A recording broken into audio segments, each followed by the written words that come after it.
नमस्कार दोस्तों, मैं राजेश राजेश मुजफ्फरपुर यूट्यूब चैनल में आप सभी का स्वागत है। अगर आप चैनल पर नए हैं तो चैनल को सब्सक्राइब जरूर करें और वीडियो को लाइक करें, शेयर करें, कमेंट करें। आज हम इस टॉपिक पे बात करने जा रहे हैं कि भगवान बुद्ध ने अपने आप को ईश्वर का अवतार कहा है या नहीं कहा है। बहुत लोगों का ये भ्रम है कि भगवान बुद्ध ईश्वर के अवतार हैं, लेकिन आज उन्हीं की किताब भगवान बुद्ध और उनका धम्म के जो डॉक्टर भीमराव अम्बेडकर जी ने लिखी है, देखते हैं कहाँ तक ये सत्यता है। तो आज का टॉपिक है भगवान बुद्ध ने कहा है वह मार्गदाता है, मुक्तिदाता नहीं। अर्थात वो कहते हैं कि हम आपको रास्ता बता सकते हैं, उस पे चलना आपका काम है, मैं कोई चमत्कार नहीं करूंगा। भगवान बुद्ध ने कभी किसी को मुक्त करने का आश्वासन नहीं दिया। उन्होंने कहा कि वह मार्गदाता है, मोक्षदाता या मुक्तिदाता नहीं है। अधिकतर धर्म इलाही धर्म माने जाते हैं, अर्थात ईश्वर द्वारा प्रेरित ईश्वरीय संदेश के धर्म माने जाते हैं। लेकिन भगवान बुद्ध का धर्म इल्हामी धर्म नहीं है। कोई धर्म इल्हामी धर्म इसलिए कहलाता है कि वह ईश्वर का संदेश है, पैगाम है। वह संदेश ईश्वर द्वारा बनाए गए प्राणियों के लिए होता है, ताकि वे अपने रचयिता की पूजा करें और वह उनकी आत्माओं की रक्षा करे।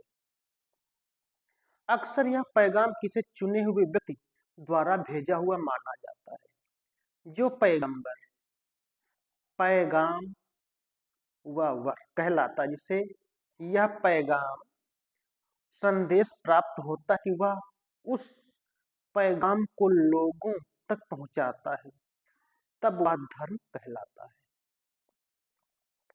यह पैगंबर का काम है कि जो उसके धर्म में विश्वास करते हैं उनके लिए मोक्ष लाभ निश्चित करें, उनकी मुक्ति निश्चित करें।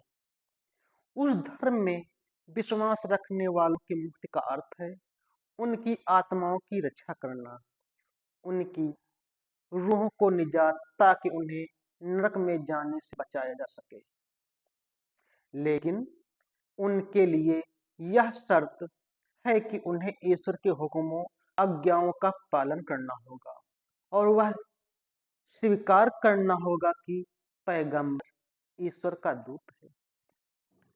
तथागत बुद्ध ने कभी भी अपने को ईश्वर का दूत, खुदा का पैगंबर होने का दावा नहीं किया। यदि कभी किसी ने ऐसा समझा या बताया तो भगवान ने उसका खंडन किया। सबसे महत्वपूर्ण बात यह है कि भगवान बुद्ध का धर्म एक आविष्कार है, एक खोज है।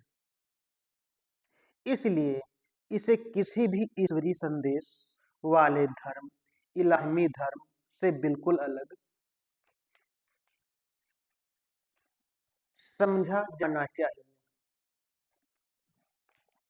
भगवान बुद्ध का धम्म एक आविष्कार, एक खोज इन अर्थों में है कि यह मानव जीवन से जुड़े विषयों के गंभीर अध्ययन का परिणाम है।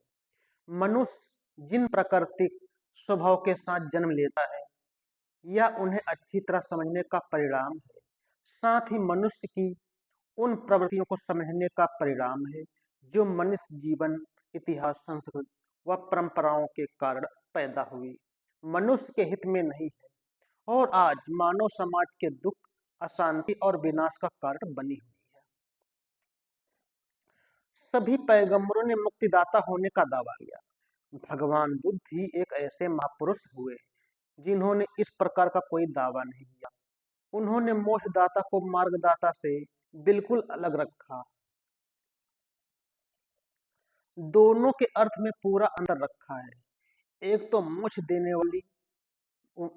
देने वाला, जबकि दूसरा सिर्फ उसका मार्ग बताने वाला। तो भगवान बुद्ध सिर्फ मार्गदाता थे। शास्ता थे, शिक्षक थे। वह मानव को दुखों से मुक्ति का सिर्फ मार्ग बताते थे। चलना तो मनुष्य को स्वयं ही होता है। अपनी मुक्ति के लिए हर किसी को स्वयं ही प्रयास करना होता है। भगवान बुद्ध ने एक सूत्र में ब्राह्मण गणक मोगलान को यह बात बहुत स्पष्ट कर दी थी कि एक बार बुद्ध श्रावस्ती के मिगार माता के प्रसाद पूर्वाराम में ठहरे हुए थे। उस समय गणक मोगलान तथा तथागत के पास आया और अभिवादन कर कुशल क्षेम पूछने के बाद एक और बैठ गया। उसने तथागत से कहा, श्रमण गौतम, जिस प्रकार किसी बहुमंजिली इमारत में कोई व्यक्ति सीढ़ियां चढ़ते हुए ऊपर की अंतिम सीढ़ी तक जा पहुंचता है, इसी प्रकार हम ब्राह्मणों की शिक्षा में वेदों के अध्ययन का पाठ्यक्रम भी बढ़ते हुए क्रम में है। जैसे कि धनुर्विद्या में होता है, उसी प्रकार हम ब्राह्मणों के प्रशिक्षण में एक के बाद एक सीढ़ी चढ़ते हुए ऊपर पहुंचना होता है। श्रमण गौतम, जैसे हम किसी विद्यार्थी को गणना सिखाते हैं, एक कम एक, दो दूनी तीन, तिहाई नौ, चार चौके 16, इस प्रकार 100 तक।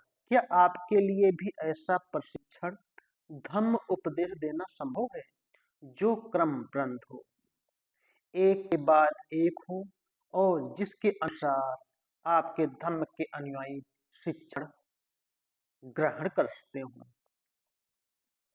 ब्राह्मण, यह ऐसा ही है। ब्राह्मण होशियार घुड़सवार घोड़े की ट्रेनिंग देने से पहले उसके मुंह पर लगाम लगाकर उसे साधता है, फिर धीरे धीरे आगे का प्रशिक्षण देता है।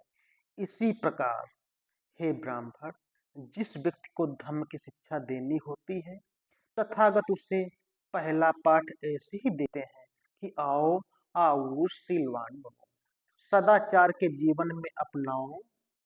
उसे यह अच्छी तरह सिखाया जाता है कि जीवन में सद आचरण के महत्व को ठीक से जान लो, इसमें दृढ़ हो जाओ, इस मार्ग के छोटे छोटे दोषों के बड़े खतरनाक परिणाम को समझ लो, विनयशील का कड़ाई से पालन करो। जब वह पहले 8 को अच्छी तरह समझ लेता है, तो तथागत उसे अलग अलग इस पाठ इस प्रकार देते हैं। श्रवण, आंखों के सामने जो कुछ भी दिखाई देता है, उसके समरूप रंग या वर्णन से मोहित ना हो, आसक्त ना हो, आकर्षित ना हो। तृष्णा से पैदा होने वाली पर्वत पर काबू रखो, संयम रखो। चक्षु इंद्रिय पर संयम नहीं रखने से रूप को देखने पर तृष्णा जैसा कुप्रवृत्ति पैदा होती है। चित्त की ये अकुशल अव्यवस्थाएं मनुष्य को बाढ़ की तरह चपेट में लेकर बहा देती। इसलिए आंख की इंद्री को काबू में रखो। आज के साथ इतना ही। हम फिर मिलेंगे अगले वीडियो में। तब तक के लिए नमस्कार।